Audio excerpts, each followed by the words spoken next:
and welcome to our viewers in Korea and all around the world. We're just an hour away from ushering in 2021 here in Seoul. For this New Year's Eve special, I'm Moon Geon-young.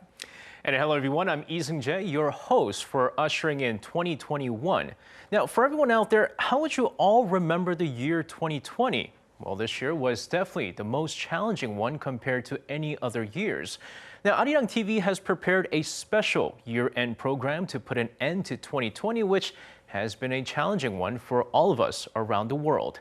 Now, as we aim to say farewell to 2020 and usher in a new year, we're greeting you at our newly refurbished studio. That's right. Our team here at Arirang have the next hour and a half planned for you to bid farewell to a tough year and look ahead at what lies ahead in 2021. We've got reporters covering issues that made headlines this year and correspondents dotted across the globe to bring you the unprecedented sights and sounds of New Year's Eve amid the pandemic. Now, this very New Year's Eve live is also made possible under strict COVID-19 quarantine measures. Isn't that right, Se-kyung? Yes, Geon-young, and welcome to our control room. I'm Park Se-kyung, chief producer of this program here on Arirang TV. I'm honored to be sharing this moment with you as we say goodbye to 2020 and usher in a brand new year. The COVID-19 pandemic has brought about many changes to the way we work here. Keeping in line with social distancing guidelines and other recommendations by the Korean government, we will be carrying out today's broadcast with strict disease prevention protocols in place. As you can see, we are working with the bare minimum number of crew in the studio and the control room. And all staff will be wearing masks and maintaining social distance. Due to the nature of these protocols, many of our segments have either been pre-recorded or will be held virtually. But it was a necessary choice to keep everyone safe here. With that being said, I hope you enjoy our program to the fullest over the next 90 minutes. Now, let's get back to the program. VCR start. In.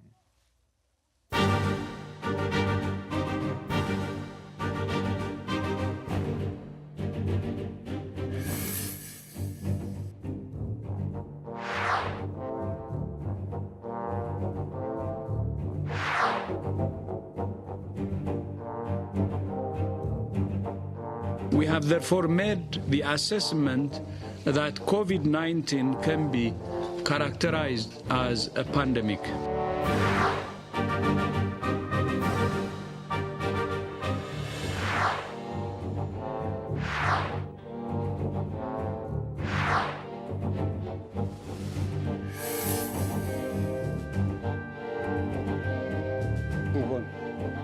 그런 가운데서도 위기에 강한 나라임을 전 세계에 증명해 보이고 있습니다.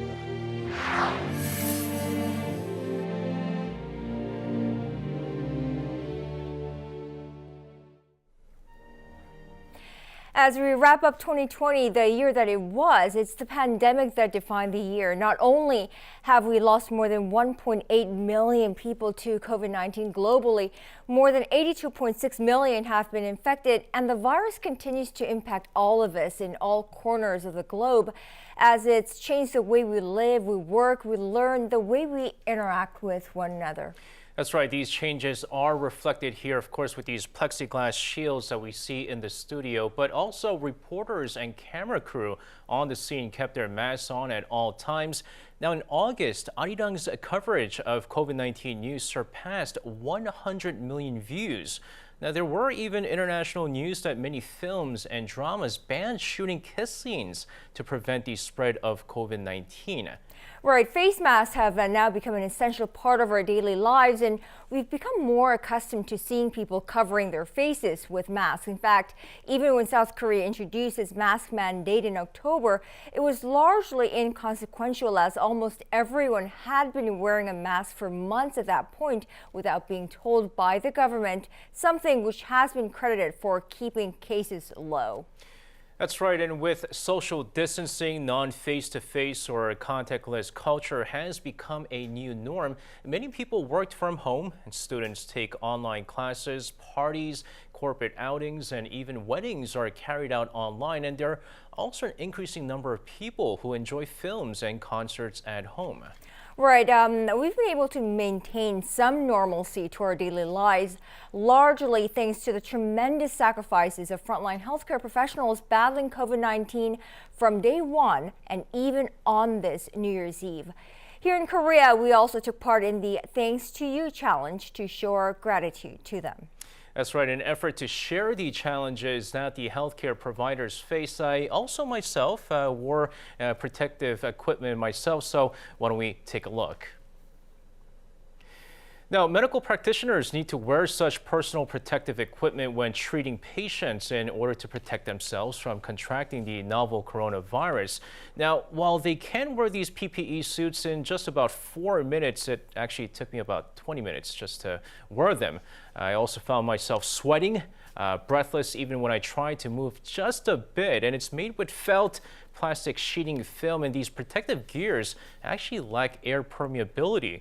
So it would have been extra difficult, of course, during the summertime as well. But I also heard that these healthcare providers refrain from drinking water as they need to take off these suits in order to visit the bathrooms. Wow, that's harsh. Now, once again, to all the healthcare professionals out there, thank you. Thank you for your sacrifice, for your dedication. For most of 2020, not only has Arirang been agile in bringing COVID-19 related news and information, but also in recognizing and introducing these efforts made by COVID warriors in various forms, including documentaries. That's right. In March, we launched our COVID-19 pandemic, a special program aimed at introducing the quarantine information here in Korea. Of course, various research and thesis paper on COVID-19, as well as the valuable insights of many experts. So let's go behind the scenes of COVID-19 pandemic.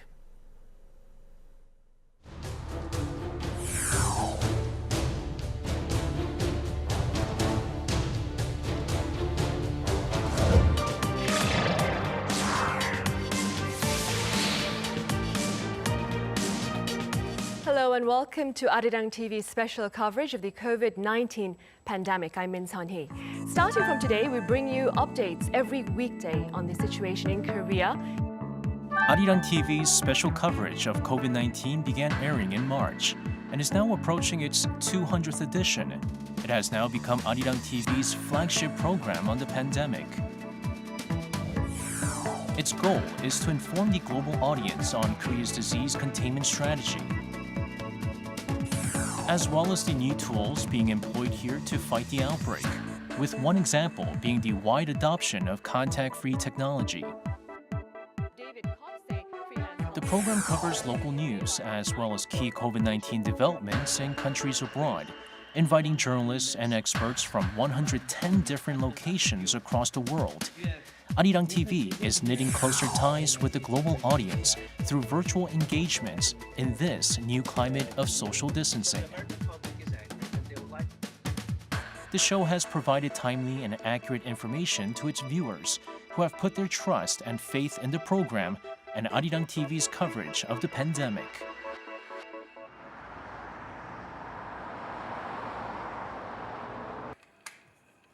There are 30 minutes left before the show is scheduled to go on air, and staff members are busy making last-minute preparations in the studio.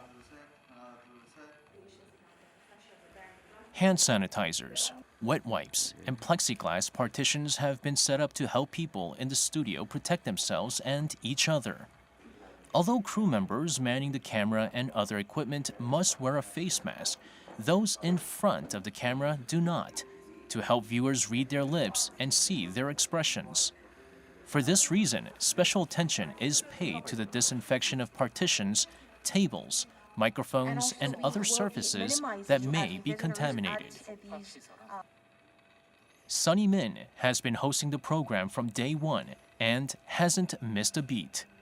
Though she's a veteran anchor, this is uncharted territory even for her, and she feels a heavy burden of responsibility on many levels. I think the biggest difference, if I were to pick one, would be the fact that we've taken personal hygiene very seriously here in the studios. A campaign of letting the world know about the strategy adopted by Korea and perhaps of learning about the strategies adopted by other countries. It's been an honor and a pleasure and a very educational as well as a very emotional part, on my part, that is, to have been a member of this continuing campaign. To ban gatherings of This is the command center of the operation, with a skeleton crew operating the core systems for the broadcast. The producer in charge of the program is also mindful of the fact that keeping everyone safe is just as important as the show going well. 코로나19가 이제 팬데믹이 되면서 이제 우리나라에서 이제 매일 하는 그런 브리핑이 있었습니다. 그 브리핑을 이제 전 세계에 공유를 하고자 프로그램을 시작하게 되었고. Dozens of staff members provide technical support to make sure the show is transmitted on the airwaves, even in case of an emergency. 코로나19 바이러스로 앵커 재택 격리 또는 스튜디오 셧다운 시 이에 대응할 수 있는 방송 시스템으로 스마트폰, 노트북, ENG 카메라를 활용한 뉴스 원격 방송 시스템과 웹 RTC 기술을 이용하여 라디오 원격 비상 방송 시스템을 구축 개발하게 되었습니다. 온라인 기술을 활용한 비대면 토론 방송 시스템으로 스카이프 TX 시스템을 구축하였고 온라인 컨퍼런스 등 다양한 온택트 방송이 가능한 아리랑 V챗 시스템을 구축하였습니다. It's 2 p.m. and the live broadcast begins with the anchor's opening lines. Welcome to Tuesday's coverage of COVID-19. The daily tally has noted a slight decline, but the death toll... In one quiet corner of the bustling control room is the interpretation booth. Arirang TV was Korea's first broadcaster to provide live, simultaneous interpretations for the government's daily press briefings. The biggest challenge is that I do not get the script in advance, so it makes me difficult to prepare for these briefings that are given by the health authorities, and therefore I have to look over related news on a daily basis, as well as look up some medical jargons, because a lot of medical terms are used in these daily briefings. So I believe that these are the most difficult aspects.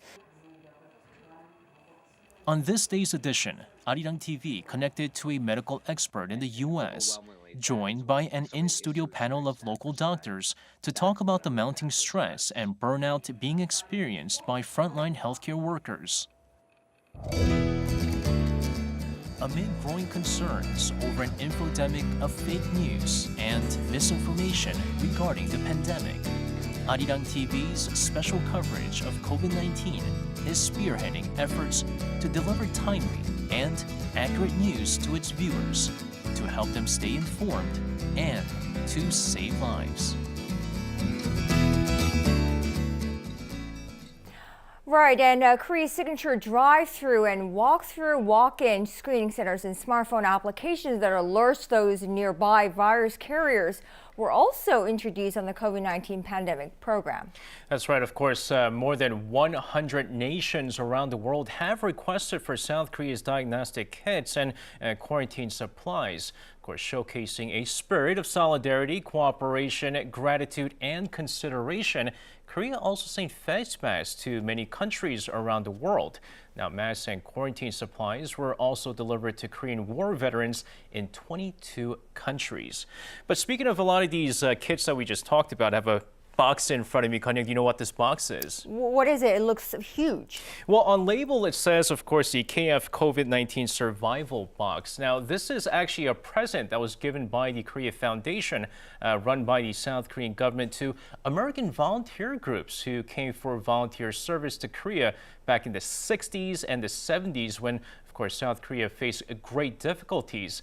Now, the U.S., which has extended helping hand back then, is unfortunately one of the worst hit countries of COVID-19. So let's kind of check out what's inside the box here and what's inside the KF COVID-19 survival box. And the first thing that we see here, It's a nice backpack. Now, of course, this is not an empty box or a backpack, I should say. Inside is all the things that, of course, the volunteers who came to Korea in the 60s and 70s, like I said, would need in facing this pandemic. Now, first and foremost, most important thing are the face masks, right? We actually have a variety of different face masks. This, of course, being the KF94 face mask. And we have other things like the KF80 mask. The filter system a little bit different here. Not to mention antivirus gloves. Now, not a lot of people, especially like in the metropolitan areas in the United States, the subways, the transportation system, some people do opt to wear these gloves in order to protect themselves. But not just this, we have all sorts of other things for them to enjoy. We have these red ginseng candy that, of course, our volunteers might be able to enjoy. Not only are they delicious, but also filled with vitamins during the winter time. It is very important.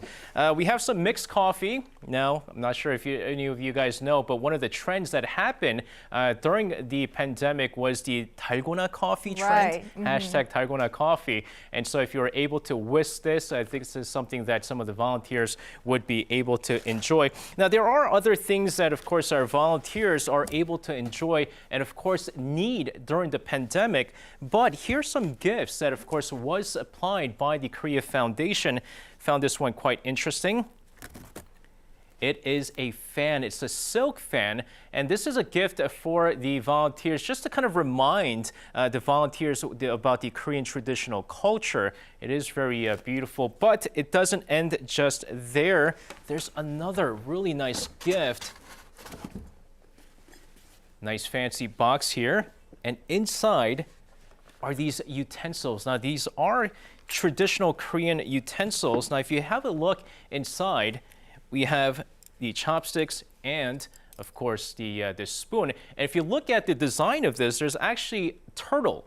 And of course, for everyone out there, turtles, that does have a specific, of course, symbol, not to mention of course, the design in itself kind of really reminds everyone, and the volunteers who were once at in Korea to volunteer, reminds them of the culture that they were able to experience. So these are little things for them as our way of saying thank you for their help, and it's our turn now to help them a little bit during the pandemic.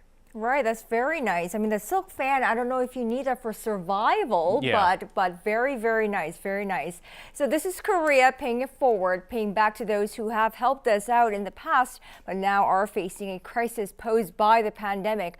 So while the entire world battled this brutal virus, it's stories like these that remind us that this world is still worth living together and that we can overcome this crisis together. Meanwhile, the economic impact of the coronavirus continues to surprise. In the spring, previously unimaginable shutdowns pushed economic activity to unimaginable lows. After the initial shock, however, perhaps the biggest surprise has been how fears of systemic meltdown remain unfulfilled. Now, the initial bounce back was far stronger and sooner than expected, and some sectors of the U.S. and other economies have seen complete recoveries to pre-crisis levels of activity. Year 2020 in review in business and economics. Arirang News business correspondent Ji-young joins us from our news studio. Now, Ji-young, has the past year been a trendsetter in terms of the economy? Yes, Kanyang, COVID-19 brought about a wave of new trends in the business sector in 2020. Let me sum them up in 4 keywords. First, contact-free. With the exception of COVID itself, working from home has been the big story of 2020 as millions started working from home. With it, PJs or comfort wear have replaced workwear. Sales of men's suits in America dropped 62% between March and October year on year. Everything fashion has gone waist up as style is now what looks good on a Zoom call, which brings us to the 4th most searched word on Google in 2020. It's not just our daily conference calls, but global summits like the G20 and international events such as the Invest Korea Week went online this year with IKW 2020 collaborating with Arirang TV to go online and take to the airwaves instead of hosting investors in person. Next, unprecedented growth, online food delivery. The pandemic has upended the global economy, but online delivery services, especially food delivery apps, are thriving in COVID-19. In the US, the revenues of the big four delivery apps doubled in Q2 and 3 year on year. The situation is pretty much the same here in South Korea. Credit card payments for delivery services up a whopping 74% on year from January to September. The number of restaurants registered on food delivery apps this year totaled roughly 150,000, up more than 3,000% from 2017. The third business keyword of the year, digital transformation.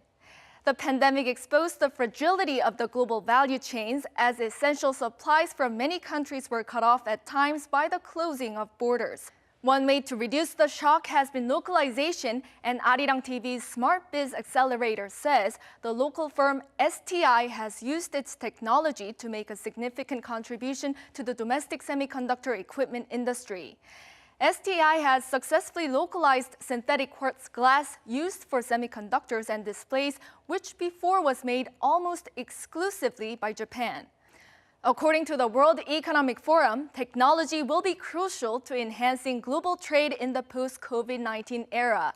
The South Korean government's aim to speed up the digitalization of the economy in the aftermath of the pandemic and ultimately make South Korea a world power. It has allocated around 146 billion US dollars for a Korean version of the New Deal to create nearly 2 million jobs by 2025. The New Deal has two key pillars, digital and green. On the digital side, this means creating a digital job market, and the green side, jobs that use eco-friendly technologies. And last but not least, COVID-19 recession and recovery. COVID-19 crippled the global economy in 2020. In the second quarter, the world's largest economy shrank at an annualized rate of 31% on quarter, the biggest figure on record. The OECD predicts the UK economy to contract by 11.2% this year. In South Korea, domestic data shows nearly half of all South Koreans either lost jobs or suffered deep pay cuts in 2020. The OECD's economic forecast for this country this year, negative 1.1%, the strongest among its 37 member countries, mainly attributed to the nation's economic relief policies and its success during the first two waves of the pandemic. The Intergovernmental Organization projects the global economy to grow by 4.2% in 2021, but that would still leave almost all the OECD economies smaller than they were at the end of 2019. So VLUW, or Nike Swish. What shape will the recovery from COVID take in 2021? Well, here's one view. The world economy is already rebounding and coming back because remember, it collapsed last spring. It's probably like you, Ms. Holm, but yes. But Ms. Holm, let me say again, everything stopped last spring. And so no matter what happens, it's better now. And that will continue for a while because governments are spending and printing a lot of money. It is not good for the future because huge amounts of debt are being built up. But right now, everybody's happy. Things are getting better. There is one more alternative, a K-shaped recovery that many other economists point to, which means different sectors recover at different speeds and more advanced economies and bigger companies recover faster. The BOK projects a modest recovery for the global economy, supported by progress in vaccine development and stimulus policies in advanced economies.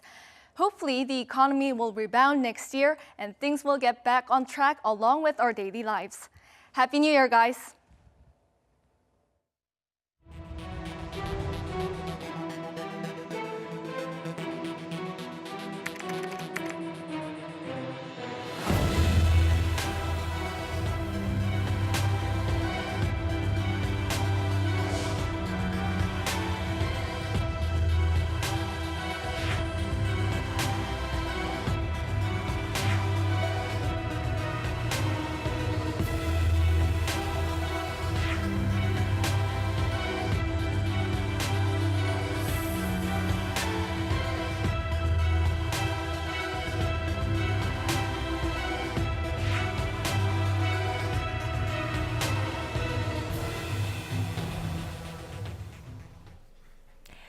Merriam-Webster named pandemic as its word of the year. Makes sense, right? Right.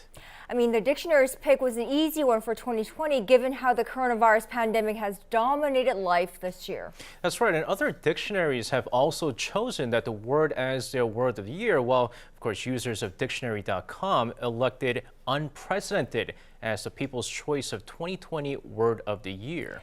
Well, 2020 was most certainly that, unprecedented, with never-before-seen events and measures being imposed across the globe. World news and global relations in a pandemic hit 2020. Our Kim Do-yeon is live at our news center. Do-yeon, let's start with some key COVID-19 related events in the global arena. Kanyang, COVID-19 was first reported a year ago in Wuhan, China, and a few weeks later, it has spread around the world. Many countries started to enact their first restrictions, many banning or restricting incoming and outgoing travel, and eventually going into strict lockdowns. Diplomacy-wise, leaders around the world had to cancel their summits and turn to video conferencing. South Korea sent out charter planes to other countries to bring back around 43,000 of its citizens. That's right, Toya. Now, the international chaos has largely settled down, but another factor is shaking things up again, and that's, of course, the development and the rollout of the vaccines. Right, Seung-jae. There's a degree of competition among countries that want to achieve mass immunization as fast as possible. But to promote fair and equitable distribution, 64 higher-income countries have formed a coalition with vaccine developers called the COVAX facility, which aims to ensure that vaccines are available to everyone. South Korea says COVAX is going to supply it with vaccines for around 10 million people. To start traveling abroad again, some are saying you may need some type of vaccine passport to prove you've been vaccinated. Right, Do-yeon, it comes around every 4 years, the U.S. presidential elections that is. And yes, it is a big deal considering the impact the U.S. presidential race has on the rest of the world. But it was all the more crucial this year as the world deals with a global health crisis, right? In the new year, the world will see Joe Biden move into the White House on January 20th, 2021. It's expected that his administration will be more multilateral than President Trump's America First policy. Biden has emphasized the importance of allies and working with other countries, while Trump sometimes denigrated alliances. America's stance towards North Korea could change as well. Trump led diplomacy from the top, emphasizing his personal ties with Kim Jong-un, while Biden is expected to take a more traditional approach. On the campaign trail, Biden even called Kim Jong-un a thug. All this means the sanctions on North Korea could get tougher. As for South Korea, a key factor in the alliance is defense cost sharing. And in this respect, things could improve for Seoul. More traditional U.S. policy towards our allies, South Korea and Japan, where he'll still seek an increase in the SMA contribution, but it will be incremental rather than exponential. He will also no longer threaten to remove U.S. forces. All right, so Toya, now let's talk specifically about the relationship between South and North Korea. Now, maybe it was because of COVID-19, but it was a relatively quiet year in terms of tensions or even progress on the Korean Peninsula. Seung-jae, it's been 7 decades since the outbreak of the Korean War, as covered in an Arirang special back in June. Around the time of that anniversary, North Korea demolished the liaison office at the Kaesong Industrial Complex, which the two sides had used to communicate. And in September, the North Korean military shot and killed a stranded South Korean official at the border near Yeonpyeong-do Island, and then burned his body. In an unprecedented move, Kim Jong-un personally apologized for his killing in a handwritten letter. Right, that was unprecedented, of course. Do-yeon, the ever-rising U.S.-China tensions, the rivalry, which spans over trade, technology, security, you name it, that was also a key headline in 2020, and I'm sure will continue to be so going forward. How might South Korea try to position itself here? That's right, especially with Washington asking its allies to join in sanctioning Chinese products deemed to be security threats. South Korea has been caught in the middle, not only in terms of internet security, but issues such as disputes in the South China Sea between China and other American allies. For Seoul, things actually could get even trickier. As President Biden praises alliances and seeks common ground with partners, he's also going to bring expectations for performance. And so that actually means that the Moon administration is going to be under greater pressure to perform on China-related issues in a Biden administration than maybe it actually was. Earlier this month, one of the key advisors to President Moon actually spelled out South Korea's priorities. Now, we'll be in a very difficult position, okay, because the United States is our ally, the only ally in a sense, and China is our strategic, cooperative partner. Therefore, we need both. But obviously, we should give more attention to the alliance rather than strategic, partner. So it's the long-awaited end of 2020.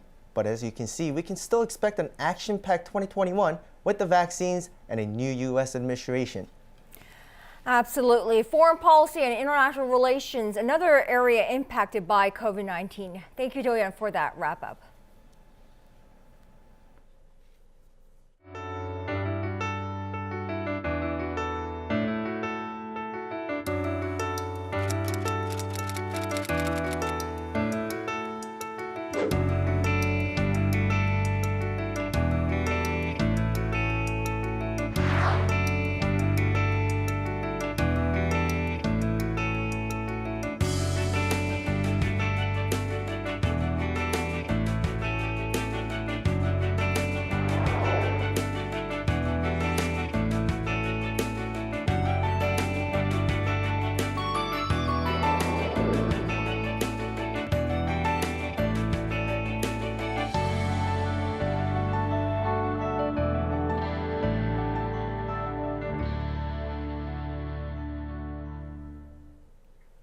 Well, 2020 has been dominated by COVID-19, but looking back, it was also a huge year for climate change and call for action.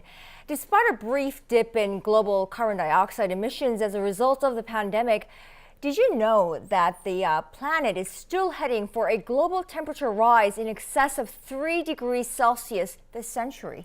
Well, the UN Environment Program says, however, that a speedy and strong climate action can change the temperature trajectory. Now, low carbon green growth in 2020. Our Choi Won-jung is live in the newsroom for us. Won-jung, Happy New Year's to you. Well, Happy New Year to both of you. 2020 has been a year of a tremendous change, because of the pandemic, but it was also a year of a big change for the climate. I would like to say it was one of those years that we saw dramatic damages for a more long period of season of flooding in the central U.S. to the worst wildfires in Australia, where more than 143 million mammals were likely killed, including more than 61,000 koalas. So this year was something that alarms many countries about how the seriousness of a climate change and global warming. Right. I remember seeing in devastation those pictures and videos of koalas that lost their homes in bushfires. But Won-jung, but you've been on a very special diet, is it, to reverse global warming? What's that all about? Yes, that's right. As a reminder for myself and others, I did something unique and different that can benefit our environment. Let's take a look. I'm a news reporter at Arirang TV.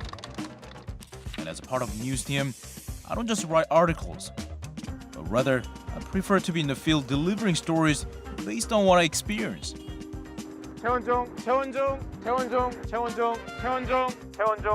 아리랑 뉴스.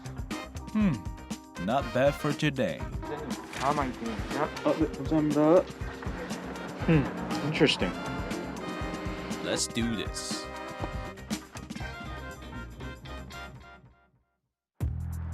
For today's story, I'm out in the field again.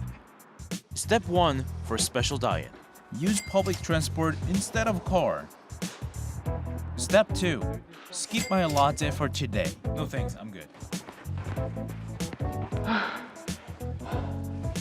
Step 3, using stairs instead of elevator. You want some orange juice? No, I got some water, thanks. Step 4. Drink water instead of juice. Hey, do you want a bag of chips? No, I'm good. I'm on diet. Step 5. Avoid snacks. Step 6. Turn off TV and exercise. Eat more vegetables, less meat. Skip dinner if possible. Don't use the printer more than needed. Don't make unnecessary phone calls. Don't watch videos on the smartphone. Turn off humidifier and delete spam emails. Wonjong, not using your smartphone and deleting your emails, how is that a diet? It's carbon diet. Carbon diet? What is that?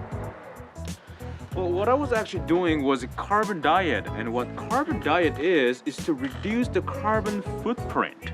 Your carbon footprint is the amount of greenhouse gases that produced by your activities. Drinking latte in a disposable cup has a carbon footprint of 340 grams, from the production of a coffee and milk to the cups brought in the ground. Even just going online adds to your carbon footprint. Now, every click on the internet is connected to a data center, which uses huge amount of greenhouse gases to keep its servers cool. One email can have a carbon footprint of 4 grams, so you can reduce it by simply deleting spam emails from your inbox. If you exercise instead of watching videos on your smartphones, you can save 3,200 grams on an hour. So why is this so important for our planet? Over the last 50 years, humanity has caused huge damage to our environment. But if we all start to take small steps, we could start to reduce our environmental impact. I reduced my carbon footprint for today about 15 kilograms, and it would take about 2 trees to purify this amount of carbon. And that's pretty amazing. So why don't you join the carbon diet in 2021 to stay healthy and protect the planet? Peace. 가마이 팀입니다. Let's get started. Wow, down 15 kilograms of carbon footprint just by cutting down on small things like that, Wonjung. That's pretty amazing. So briefly tell us about why it is so significant for us individuals to take up challenges like this. Well, very good question. As you know, due to the worldwide COVID-19 restrictions, the pandemic closed many businesses and factories around the world. So this outcome a record drop in global carbon emissions in 2020. So if I can give you numbers on how much greenhouse gases dropped, it was plunged by roughly 2.4 billion tons, which is a 7% drop from the last year. Take a look at this video from the European Space Agency. It shows a dramatic change in air quality in China after the operation stopped for a month. So this tells us that our behavior can bring an immediate impact and to reduce the greenhouse gases. So if we reduce car travel, use more public transport, and invest more time on climate change, the improvements are on the path to a cleaner world. So now some countries are also ready to tackle this issue together. In December, South Korean President Moon Jae-in said the nation will go carbon neutral by 2050 as a part of its Green New Deal policy. And in the U.S., President-elect Joe Biden also said in his presidential campaign that he will rejoin the Paris climate agreement to reduce the global warming. So, but along with this cooperation between the nations and the government, like I said, small changes to our lifestyle, can benefit all of us. So, Seung-jae and Kon-young, what do you think of starting a carbon diet, maybe as you guys' New Year resolution for 2021? Seung-jae? I've tried a low-carb diet and it's failed me, to be honest with you, but maybe for 2021, low-carbon diet is something that I could try. I think that would work out for me. Right, low carbon rather than low carbs. Well, for me, it's a resolution and I do want to be able to keep it. So to be realistic, yes, I will start my low-carbon diet by eating more greens, skipping my latte in the morning maybe, but no, I can't take the stairs. Thank you, Wonjung. Fantastic job. Happy New Year. Happy New Year to you. Well, for those of you just joining us, you're watching Arirang's New Year's special Ushering in 2021. I'm Moon Gun-young alongside Lee Seung-jae. It is 11:42 p.m. here in Seoul. We have about a little over 15, 16, 17 minutes left until we ring in the new year. That's right. Now, we've been looking at key issues that made headlines in 2020, and it seems like all else have been dwarfed by COVID-19 pandemic. Of course, it's affected all aspects of our lives. Businesses and industries have been hit hard. Arts, culture, and entertainment industries are, of course, no exception. But it definitely seems fans of K-pop, K-films, K-culture found silver lining amid the pandemic. Our very own Chang Tae-hyun is live in the studio to talk about BTS, Parasite, and many more. Great to see you, Tae-hyun. Hi, Gun-young, and hi, Seung-jae. You guys are looking so fabulous. Oh, thank you. Thank you. So what kind of cultural activities have you guys been enjoying this year? Well, my son's been not being able to go to daycare center, so I've been enjoying a lot of Baby Sharks with him at home. So a lot of, Netflix and I guess YouTube. Not so much for me, except for, I guess, listening to the music on my way here and back home, but that's about it. All right. It was a tough year to enjoy cultural activities with many concerts and festivals canceled due to the pandemic. The movie industry has also struggled this year as many people avoided cinemas because of the virus. Movie release dates were delayed and some film festivals were held virtually. Right, it's been a tough year for cinema goers. I mean, I can barely remember the last time I went out to the theaters to watch a film. But for Korean cinema, 2020 was a remarkable year, wasn't it? That is right, Gun-young. So back in February, there was this exciting news from the US. The movie Parasite by director Bong Joon-ho won 4 awards at the Oscars. Those are Best Picture, Directing, Writing, and International Feature Film. This was a surprising news for everyone in the world because Parasite is the first ever non-English language film to win Best Picture. Pandemic or not, I mean, K-pop has really brought in a lot of joy and also comfort to all the fans out there. And of course, when we talk about K-pop, we can't skip out on BTS, right? And of course, BTS probably really, really busy even during the pandemic as well. True that. So we can literally say that BTS has set a new record in K-pop history. So on November 20th, BTS released the album B. 무슨 일이 있어도 삶은 계속된다는 의미를 담아서 변화된 일상에 우리가 삶을 유지하는 방법을 좀 알려주면 좋지 않을까라는 이야기를 하게 되었는데 많은 분들도 나도 같은 상황이다, 나도 같다라고 공감하고 서로를 위로하고 또 주변 사람들을 위로해 줬으면 하는 마음을 담았습니다. BTS broke records with this album. The band topped the world's most renowned music charts, reaching #1 spot in both the Billboard 200 and Hot 100. In fact, the track Life Goes On became the first Korean song to top the Billboard Hot 100. The coronavirus pandemic forced BTS to cancel their world tour. However, the group became even more popular. 2020 can be seen as being the year of BTS, setting groundbreaking records and receiving a great deal of attention from the foreign press.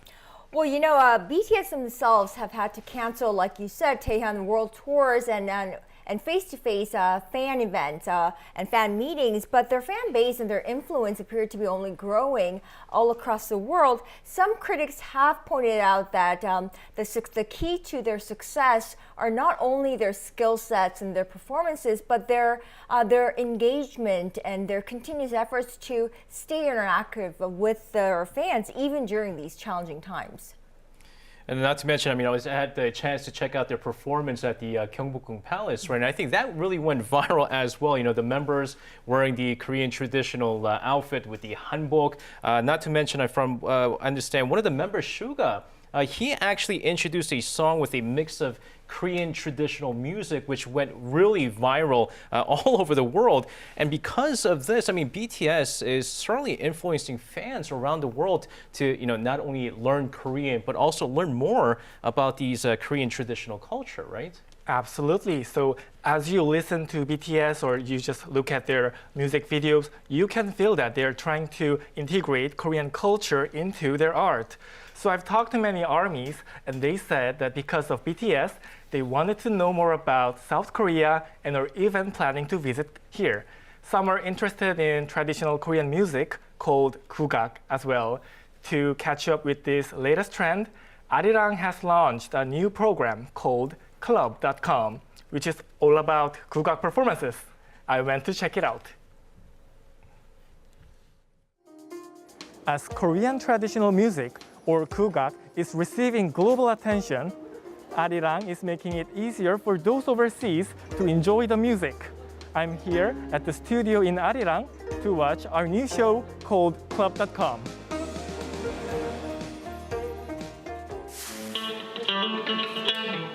Club.com is a live music program with a club-like stage for Korea original music. 클럽닷컴에서 지신 RV로 지신을 신명나게 밟아보려고 합니다. 여러분들 새해에는 좋은 일만 가득하시라고 오늘 지신을 정성껏 밟아봅시다.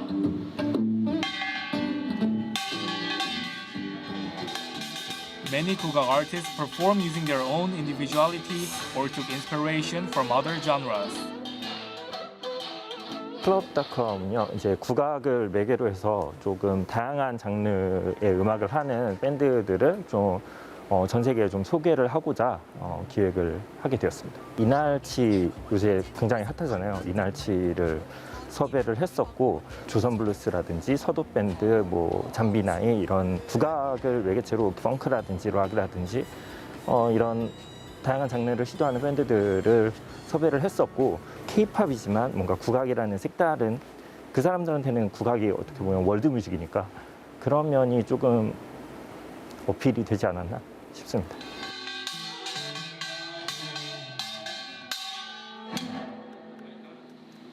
The rehearsal is over. Being here on site, I was feeling the vibe. I was feeling the energy and deep sorrow at the same time. Now I'm gonna go talk to them right now. 안녕하세요. 안녕하세요. Today I'm at the three-piece band 상자루 who put on an impressive performance. 제가 질문을 드릴게요. 시청자분들이 알아줬으면 좋겠는 그런 매력이 있나요? 이 전통 음악이라는 것들이 사실 굉장히 귀에 익숙하지가 않으면 사실 잘 안 들린다고 저는 생각을 해요. 제가 어렸을 때도 처음 이 전통 악기들을 접하기 전까지는 사실 애초에 관심이 잘 안 생기더라고요. 그런데 이제 그런 것들이 하나하나 이제 귀에 익숙해지면서부터는 너무 재밌고 또 제가 익히 알고 있던 항상 음원 차트에 있는 음악들과는 너무 다른 매력들을 가지고 있으니까 I decided to learn 꽹과리, known as the scene stealer of 국악. 엄지에 걸어주시고, 네. 그리고 나머지 세 손가락을 이제 꽹과리에서 떼주셔야 됩니다. 이게 사실 이별이 굉장히 쉽지 않은데 이별을 견뎌내주시고. 정말 떨리고 있어요 지금. 이별을 견뎌야 합니다. 얼굴이 빨개지고 계셔. 이별을 처음에 한다. 이게 사실 꽹과리가 되게 지금. 한번 해볼게요.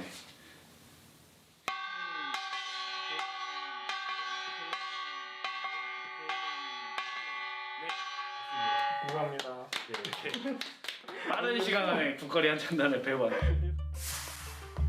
With Club.com, you can enjoy traditional and fusion versions of 국악. Club.com viewers around the world applaud the beauty of 국악. 전 세계 시청자들에게 좀 소개를 하는, 그러니까 이 밴드는 국악의 이런 점을 차용해서 이런 음악을 만들었다 하는 식으로 좀 전 세계인들에게 조금 더 친절하게 설명할 수 있는 그런 2021년 클럽닷컴을 시작하면 어떨까 하는 생각을 하고 있습니다.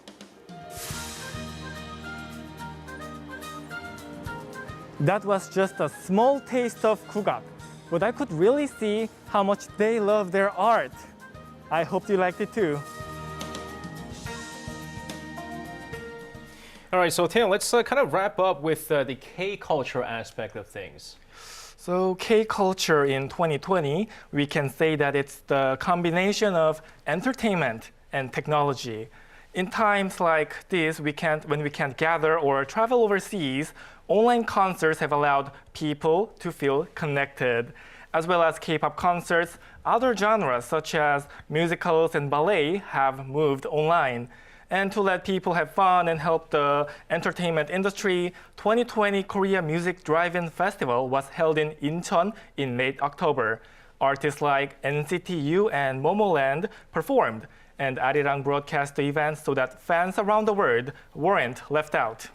Right, so entertainment meets high tech, that is K-culture in 2020. Nicely put, Taeyeon. Great job. Thank you. Thank you very much for bringing that. Happy New Year's to you. Happy New Year.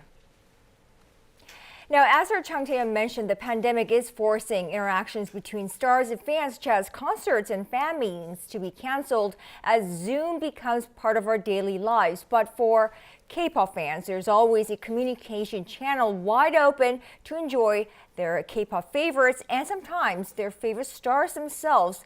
And you guessed it, it's Arirang Radio.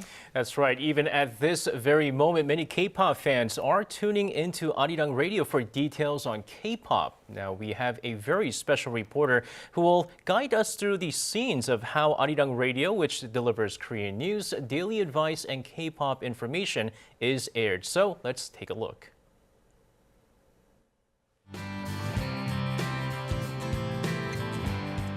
Hi everyone, my name is Lex. I am a singer and a DJ here on Arirang Radio. I started working with Arirang Radio since 2017 and with my new program, Music Access, starting in spring of this year. So today I'll be letting you guys know and guiding you through what our Arirang Radio channel does for all the Arirang TV watchers and listeners. So you guys ready to follow along? Here we go.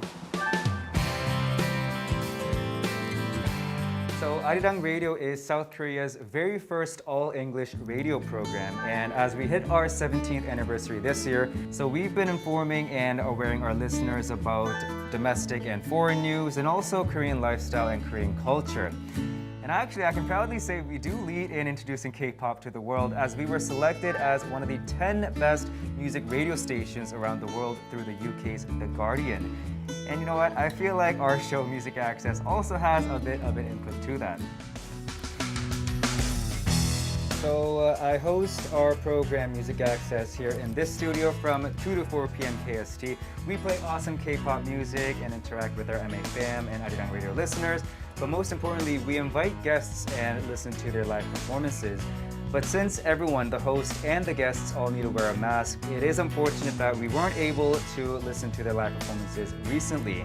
And because the audio quality may not be so great, and also the singers do need more air when they breathe, I do find it very sad that we aren't able to listen to their lives. But to prevent further spread of COVID-19, what I do is I make sure to disinfect the pop filter.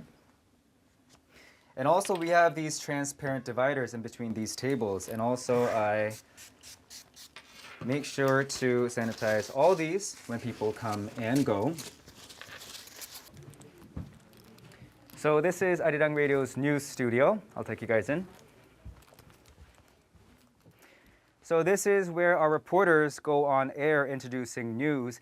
And because of the ongoing COVID-19, I'm pretty sure our listeners have heard these urgent emergencies break news as well. From weather forecasts to earthquakes and COVID-19 as well. They are crucially important, guys, so make sure you don't miss them.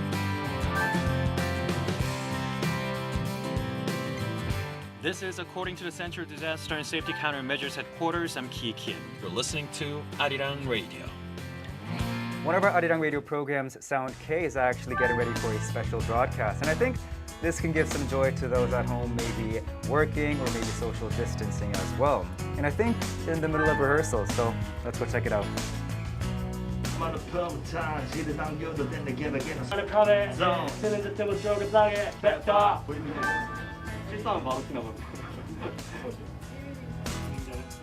Hey, what's up? Good to see you. How different is it for you compared to before when we didn't have to wear all these? Well, when I'm just talking, it's not so bad, but we have this corner on Fridays when I have to rap, and that's when I'm like, okay, this is hard, but I feel bad for our guests who have to sing or rap with the mask on. Like, we gotta give props to them, because it's hard. They have like 7 lungs or something. Yeah, I know. It's a struggle. Yeah. I mean, yeah, best of luck to you. It's very exciting. Thank you. Yeah, I'll be looking through the real-time screen too. Okay. Yes. Don't make that mistake anymore, okay? Also, I heard that 특기가 있다고요? You have it. So you can watch Arirang Radio through the smartphone application and social media too. And as non-contact has become a trend with the start of COVID-19, Arirang Radio Soundcase special broadcast through this program as well. The DJ and guests are also live streaming too. Well, we only had hashtag members out there. All right, let's keep it going. Give us the next song.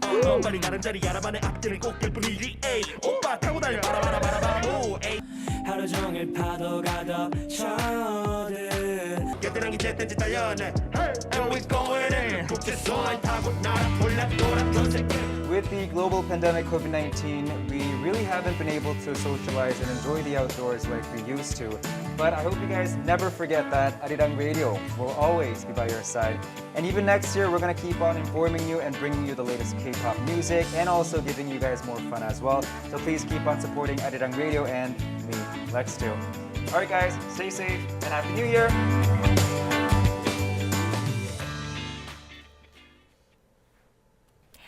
And for those of us just joining us, you're watching Arirang's very special live ushering in the new year, ushering in 2021 on this New Year's Eve. We are inching ever closer to the new year. This is when we'd usually, in previous years, cross live with our reporter out at the Poshingak Pavilion, swarmed with excited people waiting for the dawn of the bell and the start of the new year.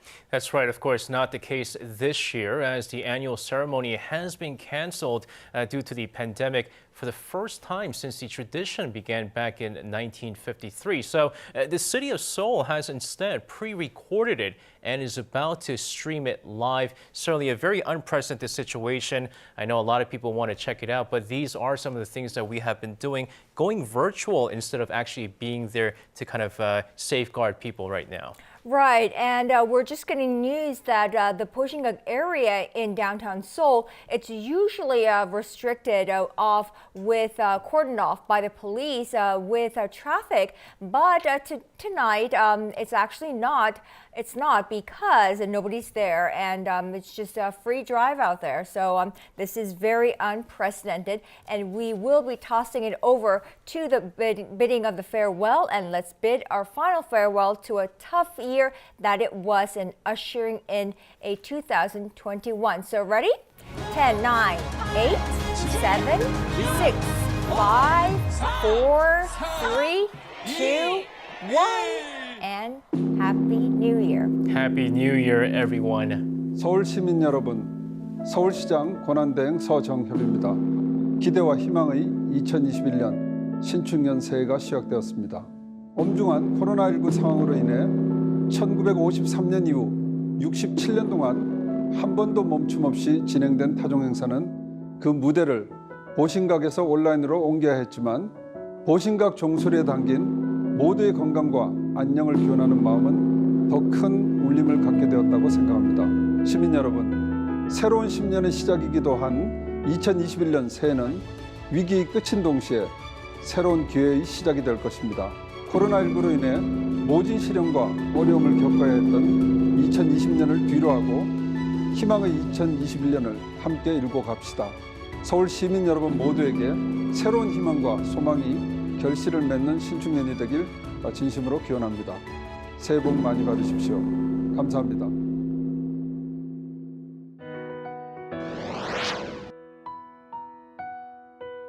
안녕하세요. 성남에서 호프집을 운영하고 있는 박정욱이라고 합니다. 2020년 올 한 해를 돌아보면 정말 힘들었다는 말밖에 나오지 않는 것 같아요. 지금은 점점 더 힘들어지고 있고, 특히 이번에 거리두기 단계가 강화되면서 매출도 30%에도 못 미치고 있어서 걱정이 진짜 많이 돼요. 소상공인분들 조금만 더 힘내시고 2021년에는 정말 다 같이 화이팅 하셨으면 좋겠습니다. 화이팅입니다. 네, 안녕하세요. 대리운전 기사 알바를 하고 있는 청년입니다.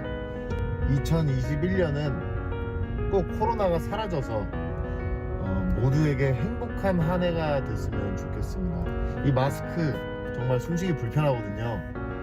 이 마스크 내년에는 꼭 벗을 수 있기를 기원하겠습니다. 화이팅! 안녕하세요. 저는 연극 배우를 하고 있는 김준표라고 합니다. 관객들에게 보여드리기 위해서 열심히 준비하고 연습했던 공연들이 연기되고 취소되는 상황의 연속이었는데 내년에는 코로나가 종식이 돼서 많은 관객분들 앞에서 연기를 할 수 있고 많은 분들이 원래 하시던 일을 정상처럼 할 수 있는 한 해가 됐으면 좋겠습니다. 정말 다들 화이팅입니다. 화이팅! 안녕하십니까. 광주경찰서 경비교통과 이형주 경위입니다. 2020년 국민 여러분 많이 힘든 한 해셨을 것 같습니다. 이에 저희 경찰관들도 이 코로나 시대에 국민들의 안전을 위해 노력하였습니다. 2021년 새해에도 국민 여러분의 생명과 안전을 지키기 위해 우리 경찰들도 최선을 다하겠습니다. 국민 여러분도 함께해 주시기 바랍니다. 올해는 코로나 때문에 애들이 학교나 어린이집도 제대로 못 가고 가족들이 기념일이 있을 때는 외식이나 여행 같은 것도 거의 못했는데 내년에는 코로나가 종식되어서 바깥 활동도 자유롭게 하고 더욱 다양한 활동을 했으면 좋겠습니다. 소담이는 내년에 코로나가 없어지면 뭐 하고 싶어? 코로나 없어지면 소풍도 갈래. 소풍도 가고 또 뭐 하고 싶어? 마스크 벗고 더 놀고 싶어. 알았어. 안녕. 안녕. 안녕하세요. 서울시 서초구 수화통역센터장 안용혜입니다. 청각장애인들에게 수화통역을 통해 코로나에 대한 뉴스와 정보를 전달하고 있습니다. 2021년에는 코로나가 종식된다는 기쁜 소식으로 통역할 수 있는 날이 빨리 왔으면 하는 바람입니다. 안녕하십니까. 2017년 대한민국에 입국한 북한이 탈주민 김진아라고 합니다. 모든 가정에 평안이 깃들길 바라고요. 하루빨리 남북이 하나가 돼서 자유롭게 왕래하는 그날이 있기를 소망해 보겠습니다. 여러분 새해 복 많이 받으세요. Well, it is now 4 minutes past midnight on the very first day of 2021. When everyone else is off either asleep or at home ringing in the new year, there are those working the rounds, running the shifts on alert, especially during this pandemic. They are the frontline healthcare workers as hospitals or first responders at fire departments and police stations. Truly the heroes of this year. Jessica Lee is on one of the sites to bring us their sleepless nights. Jessica, Happy New Year to you. Tell us where you are.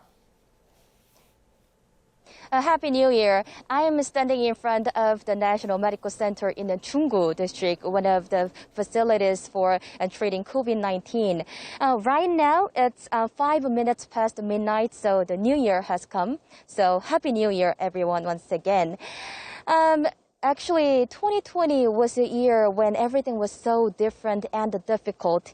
And especially for medical workers, as the COVID-19 pandemic continues to rage on, they're still continuing the battle against the virus in the front lines. And unfortunately, with the third wave of COVID-19 hitting the nation, healthcare workers are get a chance to have holidays with their families at home this year. As you can see here, some lights are still on, even though it's around midnight. And the building that you see behind me is the National Medical Center that I just mentioned, where negative pressure isolation rooms are prepared for COVID-19 patients who have severe symptoms. Inside the building, healthcare workers are not only fighting against the virus, but they're also dealing with a tough schedule, working in 3 shifts, 8 hours per day. And as you might have noticed, the doctors, nurses, and other medical workers, they're all working very hard, very busy at this challenging moment. And you can also check out that this center has special isolation rooms for COVID-19 patients. To explain a bit, a negative pressure room is an isolation room for patients with infectious illnesses where the air pressure inside the room is lower than outside the room. This means potentially contaminated air from inside will not flow out. However, the situation, the reality is a little different, that COVID-19 patients who are in severe or critical condition here in South Korea are increasing every day. And the country is also experiencing bed shortage issues for the critically ill as well. As of Thursday, the number of COVID-19 patients who are in severe or critical condition here in South Korea stood at 344. And since the COVID-19 pandemic is expected to be prolonged, authorities are planning to operate additional COVID-19 temporary screening centers for testing for suspected cases and negative pressure isolation rooms for a possible shortage of hospital beds as well in the new year. Actually, due to the COVID-19 pandemic, I believe many will remember the year 2020 as an unforgettable year, which definitely changed our lives while adapting to this new normal. However, I hope this year, in 2021, we can soon overcome this pandemic with everyone's efforts and also everyone's participation. So once again, I wish you all the best, as well as staying healthy and safe. This has been Jessica Lee reporting live from the National Medical Center in the Chunggu district. And back to you guys in the studio. 2021, we hope will be a better year for everyone, for people to go back to a normal life, and a year in which we could say that we have put behind us the traumatic experience of COVID-19, and our life has come back to a kind of normalcy. Buon Natale e Felice Anno Nuovo. I would like to wish everybody a healthy, a prosperous, and overall happy 2021. Gelukkig nieuwjaar. I wish you 2021 free of COVID-19. A year full of happiness and prosperity for you and your lovely family members. I would like to wish you a very happy new year. Wish you all the best in this 2021. I wish you a year of hope, a year of faith, and a year of new beginnings. Happy New Year. Feliz Año Nuevo. Feliz Año Nuevo. We have had challenging times, but I trust that 21 will be even better. A new normal perhaps, but perhaps with the lessons that we have learned from before. So I wish you all a very happy, healthy and prosperous new year. Gott nytt år. I would like to wish a happy new year 2021 and to forget as quickly as possible the pandemic COVID-19 of 2020. And in my Polish language is Szczęśliwego Nowego Roku. Like many bad things, everything comes into end. So I think this pandemic will also end. And I wish the viewers a very happy new year with the best of health, joy and happiness and all success in their all kind of endeavors. Thank you. Happy New Year. Shubho Ingreji Noboborsho. Dear listeners and viewers of Arirang, I wish you the very best for the end of this very challenging and difficult year. And I hope that next year will be a wonderful one. I'm sure that we will overcome this current situation. So Happy New Year, or as we say in Swedish, Gott nytt år!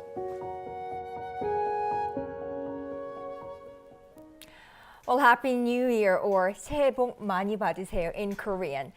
Now, this New Year's Eve, as in the case of South Korea just now, is being celebrated like no other in other parts of the globe as well, with pandemic restrictions limiting crowds and many people bidding farewell to a year they'd prefer to forget. That's right. We, of course, have correspondents joining us live from Washington, D.C., Beijing, and London. But let's first connect with Guy Taylor of the Washington Times. Guy, hello there. So the holiday season in the U.S., I'm sure, as with the rest of the world, looks quite different from what we're used to seeing pre-COVID days. On the morning of this New Year's Eve, what's the mood there like? Well, look, it actually has been a very festive time of year in the United States, just without the major public celebrations. You know, I think a lot of people are trying to come to grips with the reality that Times Square in New York City will be mainly a virtual event over the coming hours. This is pretty astounding and historic, really, because typically about 1 million people are in the streets there in Times Square in New York City on New Year's Eve. And, you know, that being said, it's not as if people are not celebrating. When I drive around the Washington, D.C. suburbs, as well as in downtown Washington, D.C., I see the same holiday lights as every year. There just aren't the large gatherings. This is the same around most of the United States. In that sense, there's a general cultural feeling, I think, in the media of, you know, when will this finally come to pass? When will it finally be over? Will it be over soon? And I think that question hinges on the success of the COVID vaccines, I think, that have just begun moving. And I think this is a really unusual moment for mass American culture in terms of what the feeling of the country really is. None of us have lived through a prolonged period of quarantine, with the exception of very old people who did back with the flu pandemic almost a century ago. So, you know, I think we're in a bit of an exciting but also difficult time that isn't over yet, and we're still a wait and see. I mean, Guy, just like you said, you know, U.S. is one of the hardest COVID-19 hit countries in the world. Now, it has recorded the highest number of COVID-19 confirmed cases and deaths at the same time. So although the vaccines are being administered, it's, you know, not enough yet to fully contain the virus. How is the COVID-19 situation like over in the U.S.? Yeah, I mean, as an American, I always... it never ceases to amaze me how all of the great things come with the bad here. And sometimes the good are just as large and loom just as large as the bad loom. And I think what we've seen in our very open and transparent and chaotic media space, a very free media, is constant criticism of how the government has handled the pandemic, but also constant transparency about a huge amount of testing that's gone on, constant monitoring of the numbers. And with that, we also have a feeling in the United States where, you know, a third or more of the population feels like, I don't care, I can't be locked down. So there's been a great struggle in this country to actually embrace the kind of quarantines that I think have become routine in a lot of other countries. And the result of that is more cases, hot pockets around the country that keep popping up, and now a concern about this newest mutation of the virus that is potentially more likely to spread quickly. So, you know, that being said, it's not as if the situation is worse than it looks. I think the United States market, the stock market is surviving. I think the U.S. market continues to be very strong. And I think that the country will get through this. It's just, you know, it's like, in some sense, there's a feeling of being in a looking glass where you're inside this bubble and it's just playing out in a very chaotic way. And in some sense, that is the way that a big free market democratic society is going to respond to something. Mm-hmm. Now, I want to shift, like this pandemic. Sure. I want to shift gears a little bit, Guy. In 20 days, you will have a new president taking office. How do Americans like yourself and others around you feel about the Joe Biden-Kamala Harris duo taking the White House? And what are some forecasts being made on the U.S.-South Korea relations front under this new administration? Well, I think there's concern about the extent to which the Republican base behind Donald Trump is actually going to accept Joe Biden. But in terms of the masses and the big consensus in the United States, I think there's a feeling that this is a new start. I think we have to remember that the Democrat Party in America and Joe Biden are also far more likely to get along with the relatively left-leaning government of President Moon Jae-in in South Korea. Look, this is important because there will be roughly 2 years of crossover between the Biden administration in Washington and the end of the Moon administration in Seoul. The question is whether the two sides will be able to seize on this window and work quickly to advance a coherent, coordinated agenda with regard to policy toward North Korea and other common challenges, particularly dealing with China's expanding influence, confronting it positively, standing up for democracy, things like this. I think the overarching point is that South Korea will have a chance during the first 2 years of the Biden administration to strengthen the U.S.-South Korea relationship on trade and foreign policy. So this is really, it's an exciting and opening time. And I think there's a lot of hope in the United States, despite the political division that you have. There is a lot of political division here, but I think few would dispute that we're in there's an excitement about the new year and the new administration. Certainly, I think there's going to be a lot of interest and, of course, spotlight on the United States in 2021 as well. Guy Taylor live for us from Washington, D.C. Thanks, Guy, and Happy New Year to you. Happy New Year. Thank you so much. Now let's move over to Beijing. Beijing just held its countdown ceremony, or will be doing so, with just a few invited guests, while other planned events have been canceled.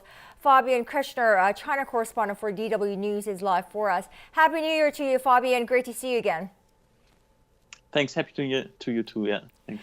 Fabian, 2020 was a challenging year for China as it suffered the early outbreak of COVID-19. In October, China celebrated the end of the virus, but we've been hearing news of a resurgence lately. Bring us up to speed on the coronavirus situation over there.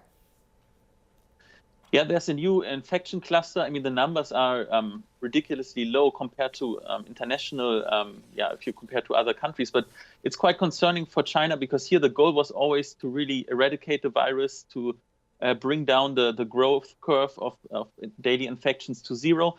And that was largely successful over the last months. I mean, I recently traveled to Wuhan, the former epidemic of the virus, where it spread first, and you can go to concerts there, you can go to clubs, dancing, the pubs are crowded. It's almost really normal.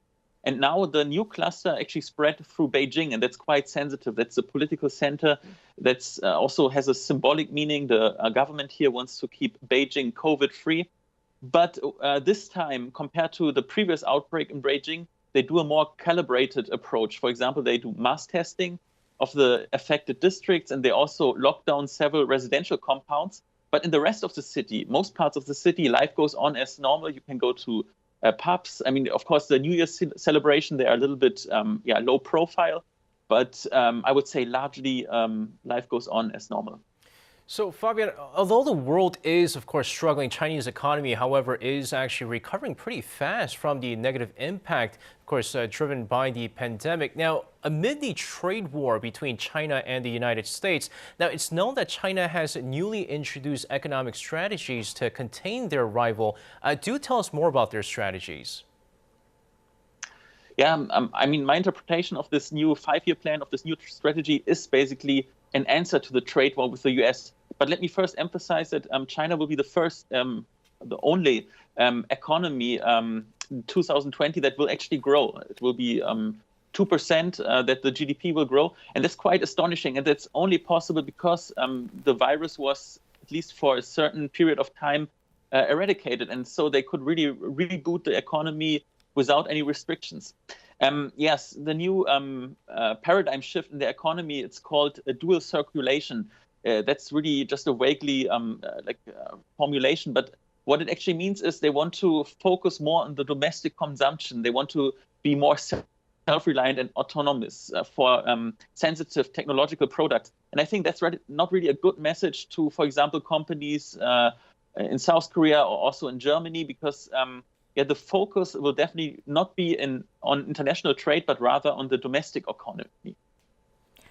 Right, Fabian, moving topics, there's been a lot of focus on South Korea-China relations.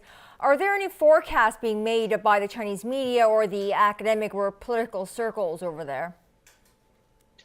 I can only speculate, but I mean, when you read Chinese state media, they always, emphasize that it's very important that a visit by Xi Jinping to Seoul will happen, and they always praise South Korea for their handling of the COVID pandemic, and also there's talks of when they will set up a travel corridor between the two countries for people-to-people exchange, and also you shouldn't forget that in Beijing there will be the upcoming Winter Olympics, and of course they want to exchange knowledge, how South Korea organized the Pyeongchang Winter Olympics.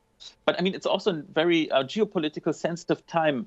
In Washington, a new president will, start its position. And of course, China is very eager to not lose its influence. And as you mentioned before, it was a really politically very tough year for China. The international reputation actually really suffered among all the West and basically all over the world. Right, Fabian Kretschmer from Beijing. Many thanks, Fabian. Happy New Year's to you. Now, UK is another country facing a difficult New Year's Eve with a handful of headlines even for tonight, not only with the mutant strain of the coronavirus, but as that nation braces for a historic break from the European Union, which of course will reset the relationship between them for generations to come. Now for this, Joanne Harris joins us live from London. Now, Joanne, although it is a holiday season in the UK, people are having a difficult time, of course, due to the spread of this variant. How is the situation like over in the UK? Happy New Year. It's a little chaotic here, I think. It's almost like we're in another lockdown. Basically, yesterday, the government announced that now over 3/4 of the country are in what we call Tier 4 restrictions, which is essentially lockdown. So everything is closed apart from supermarkets and essential retail. You can't go to the shops, you can't go to the pub. So obviously, New Year's Eve is going to be very different from normal. I think most people are going to be celebrating at home, virtually. I'm going to a virtual party with a friend. And it's going to be very strange. But the variant has caused problems because it spread so quickly. And it's definitely now resulting in a massive increase in cases and a massive increase in hospital admissions. So the hospitals are now starting to struggle. We've seen pictures of queues of ambulances, and doctors on social media are all saying that it's the worst time they've had yet. It's worse than April. And things are not looking terribly hopeful for the next month or so. I think everybody's angry as well because of the way the government has handled the situation. And we thought that things were going to be quite good with the vaccine rollout because we'd managed to secure a lot of vaccines. But now they've announced that they're changing the way that the rollout is happening so that people who have already had a first dose of the Pfizer vaccine have now been told that their second dose will not happen when they were expecting it. Which is not what is recommended by Pfizer themselves. So doctors are questioning that decision. And there's now also a question mark over whether schools can reopen as normal next week. So there's a lot of confusion and a lot of anger in the UK tonight. It's a shame because it would be nice to say goodbye to 2020 and hope for a better 2021. Right, a lot of confusion, it seems, definitely. But Joanne, British lawmakers have voted to back the UK's post-Brexit trade deal with the EU on the last day of the year. Yeah. How is the UK gearing up for a new start post-Brexit? I think the fact that there has been a deal is a really good thing, and everybody is happy that we reached a deal because for much of December it looked like we were going to just go out of Europe. With no deal at all, and that would have been chaotic. The deal we have means that most things can continue as they have been. There's no tariff on goods, so people importing or exporting goods can continue to do so. There is concern over border checks and customs procedures and whether businesses will be actually set up for that from tomorrow. But generally, I think that life should carry on fairly smoothly in terms of trade with the EU when we leave the EU at midnight tonight. As individuals, it's largely left to us to make sure that we know what we have to do if we're going to be travelling, which is obviously not going to be happening anytime soon. So the government's got a website where you can check how it affects you. We haven't been told an awful lot, but they haven't had any time to tell us anything because the deal was literally signed into law just past midnight by the Queen today. Now, Joanne, let's talk about another deal this time. Korea did sign an FTA agreement with the UK back in August, and the agreement will come into effect on January 1st. Now, how will it affect trade exchanges between Korea and Britain in the future? Hopefully not too much, actually. This is one of the good news stories of this year, that the trade agreement that we have signed with Korea means that trade will continue pretty much as it currently is. There's some adjustment to trade quotas because the UK is obviously a smaller trading partner than the EU, but much of the terms of the agreement are based on the existing EU-Korea trade agreement. So a lot of the way that trade is done will remain as it has been for the last few years. And there's a period of 3 years for processes and materials that are used in manufacturing, for example, that go through the EU, that can continue to happen. So hopefully the trade position between the two countries will continue as it has been, and that's a real positive to take away. Well, a positive there. Thank you, Joanne. That was Joanne Harris live for us from London. Thank you, Guy Tyler, for us from Washington, D.C. Fabian, of course, from Beijing, and Joanne Harris from London. Thank you guys all. Hopefully we'll have a better 2021 than 2020. Happy New Year. Thank you.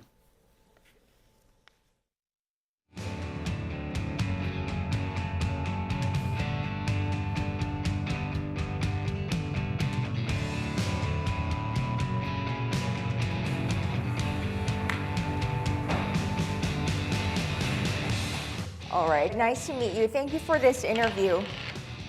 Sure thing, my pleasure. Happy to be here.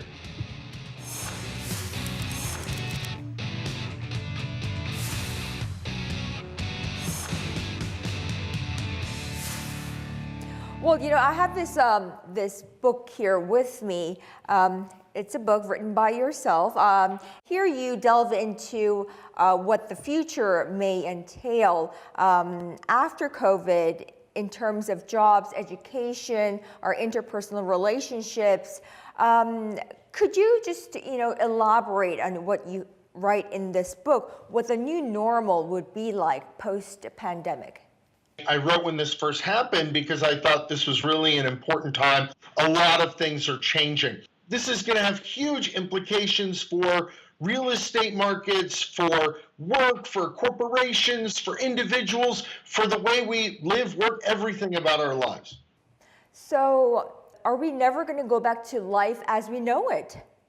Will we ever see the world the way it was in 2019 again? Probably not, in many respects. Will the amount of e-commerce ever be again as low as it was in 2019? No. Will the online education ever be as low as it was in 2019? Also no. So we're, in some respects, we're not going to go back to 2019.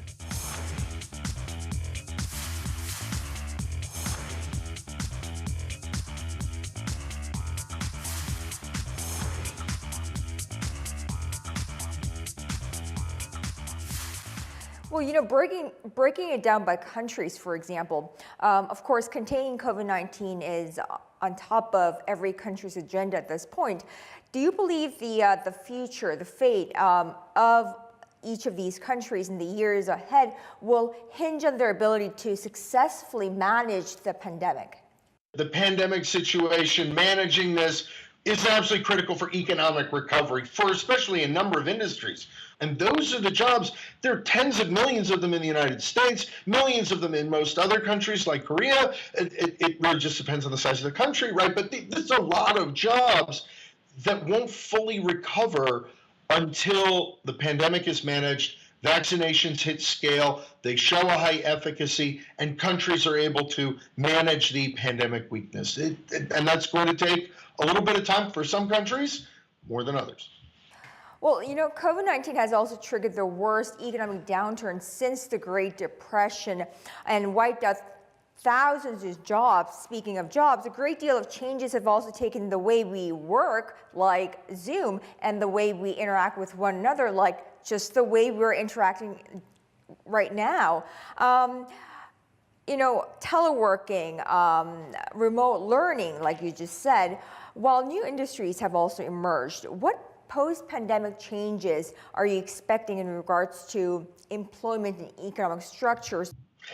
Well, you know, I think if we take a longer-term historical view of the world, I don't think it's been for most of human history that we commuted an hour each way to sit in a high-rise. For companies, there's a huge incentive. On the one hand, you have sustainability reasons because people aren't commuting, they're not consuming as much fossil fuel, there's not as much CO2, not as much pollution. That's good.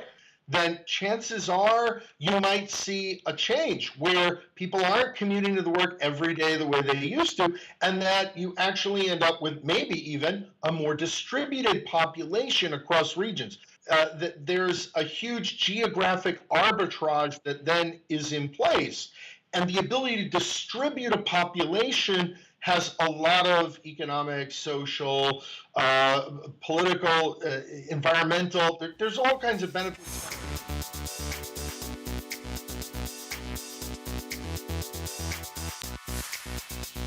Okay. So, you know, as a futurist and a very accurate one, touted by many around the world, you know, keeping in mind the changes that you expect to see ahead, do you have any words of advice or, you know, messages for all those who are battling this pandemic, these challenging times? The best advice I could give to folks is don't push back against the change, right? If you're pushing back against the change that's everywhere, maybe the change is the way. Anything related to data is absolutely critical as well, especially in the technology side. If you find yourself out of work, put the time in to learn a new skill that people are hiring for and try to build towards that. And that technology presents opportunities. Well, you know, they say that digitalization was already happening. COVID-19 only accelerated digitalization by 5, 6, 7 years. So we'll have to adapt to that. All right. Well, thank you, Jason SCHENKER. It was lovely to meet you and have this conversation. Thank you so much. And hopefully next time we'll see you in person. Thank you.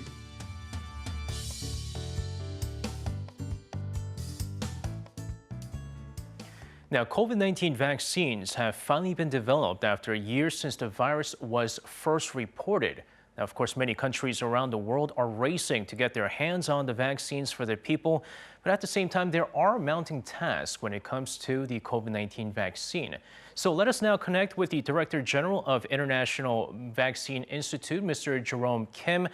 Now, Mr. Kim, amid the ongoing COVID-19 pandemic, countries around the world are beginning to distribute the vaccines against the coronavirus, but there is a growing expectation on the end of the pandemic. Now, what stage of the pandemic do you think that we have entered so far?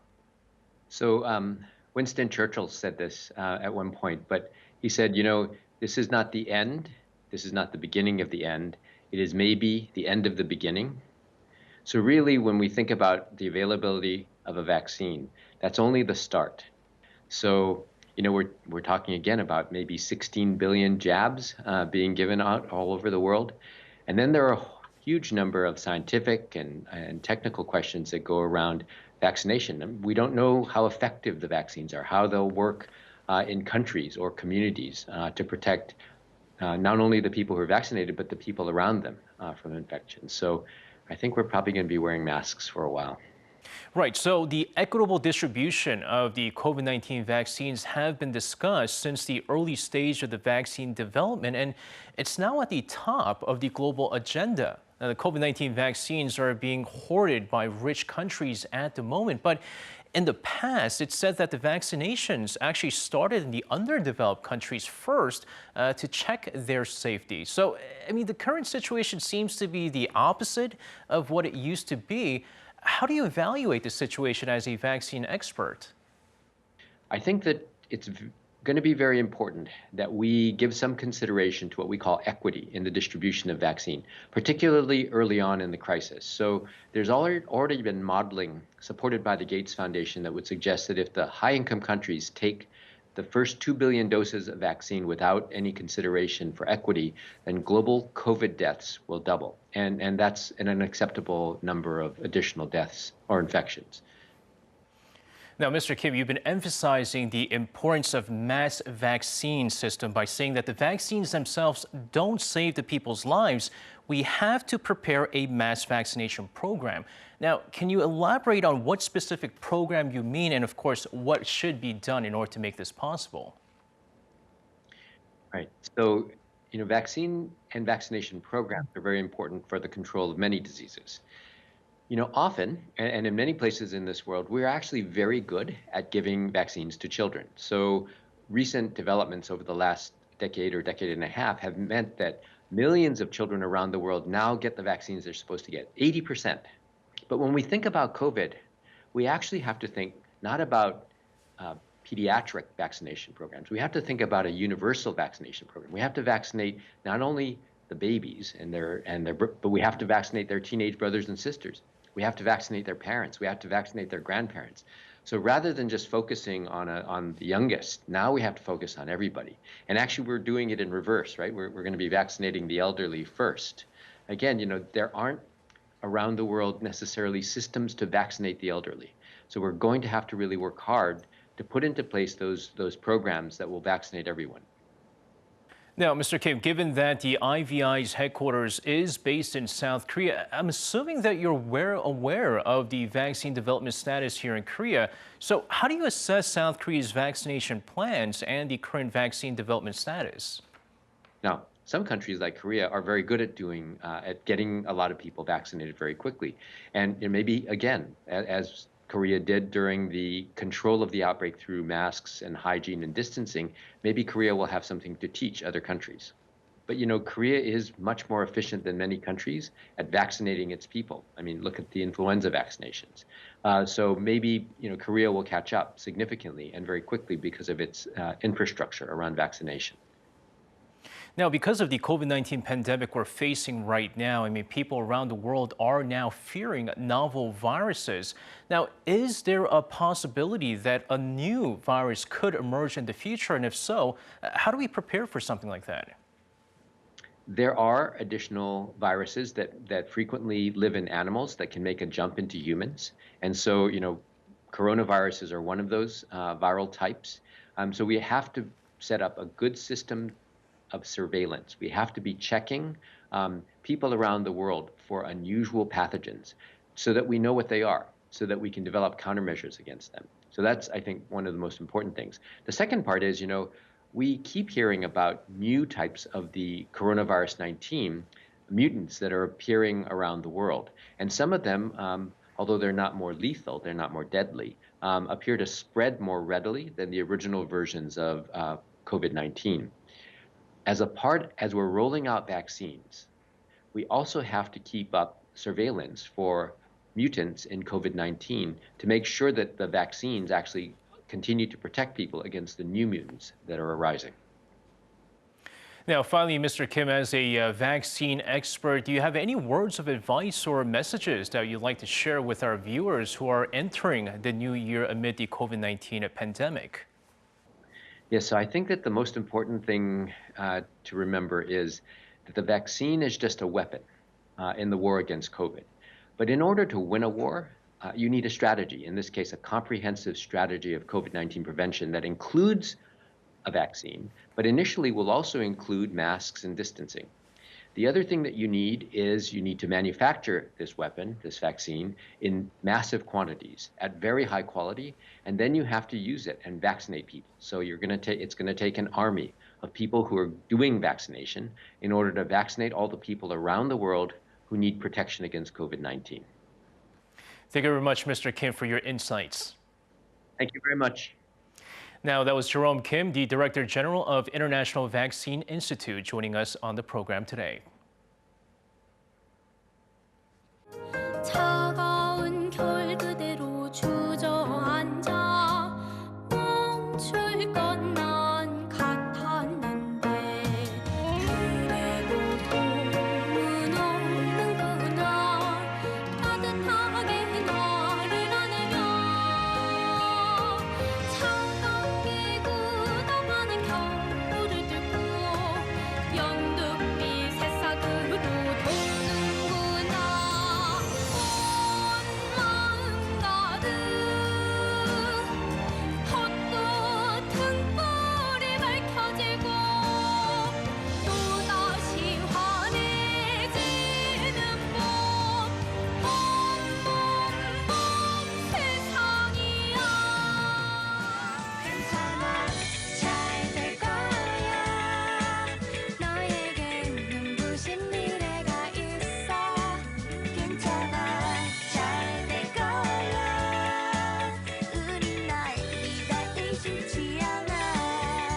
World Health Organization, meanwhile, is a specialized agency of the United Nations responsible for international public health.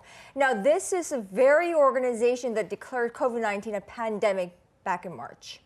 That's right. Now we have the spokesperson for the WHO, Dr. Margaret Harris, joining us via video conferencing. Hello, Dr. Harris. Thanks for linking up with us today. Hello, and thank you so much for having me on your program. And it's a pleasure to be with you and your viewers in this new year, which we all believe will bring new hope.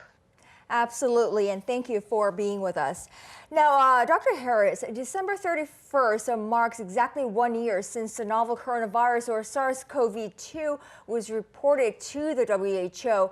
The entire world, of course, has and continues to be impacted by this virus on various levels. How would the WHO define 2020? Even though indeed we have lost far too many people, we've lost over 1.7 million people around the world. We've seen huge infections, but we as a human race have done more in science and more to understand this virus and more to stand up against it than we have ever done. And we at WHO, it's been a blur. I can't believe it's a year because we have worked 24/7 and we will continue to work 24/7. The interesting thing I find looking at my colleagues is we're not yet exhausted because we know this is the challenge we all studied, we've all worked for, we've all built up experience for, and it's a challenge we're all going to meet and we're going to beat this virus. Right, and so far, what is the WHO's assessment of Korea's disease control and containment efforts, and also what remains as the biggest challenges for this year going into 2021? Now, the challenge will be for Korea, as for many countries, is what we call pandemic fatigue. So Korea has provided a beacon of hope in many ways. It's been a leader in innovation. It's taken the challenge and found ways in terms of its own population and own acceptance of ways to do contact tracing, ways to find where the virus is, that has helped other countries to think about what they can do. Now, Korea, having done so well, has found that the virus will come back. And it's important for other countries also to understand that even in a country that's still managing its outbreak very well, this virus has the ability to return very rapidly. It's like a wildfire. If you don't really stamp on all the embers, or if you just let one little ember start burning, suddenly it explodes. Now, I know that's not easy when people live in high-rise and they work in offices, so the other thing, of course, is to wear a mask when you are in those circumstances and to assume that there is a chance of transmission. Right. Dr. Harris, you talked about the resurgence of this virus. We are seeing the emergence of mutant strain as well. What's the WHO's forecast of the spread of COVID-19 in the new year? And do you foresee changes in the international public health sector in 2021 due to this pandemic? We're going to have about a wide choice of vaccines, so there may be some confusion as well. So the people who do the communications, and I would like to thank you, my partners in Arirang, for doing such a fantastic job all year, all of 2020 and now into 2021, getting the right information and listening to the people's concerns and questions will be critical for the success of the vaccine. You know, Dr. Harris, fair and equal distribution of COVID-19 vaccines is an important question that we face as an international community. How can the international community ensure fair distribution of vaccines and also boost the borderless cooperation on the pandemic responses? This is about humanity versus the virus. We have lost too many people already to this virus. So we need to work together in solidarity. That word this time of year is a time when we think about peace and goodwill toward humans. That's what solidarity is. That is taking that spirit, working together, putting aside your differences. Yeah, we all don't get on, or we all have sort of political points of view.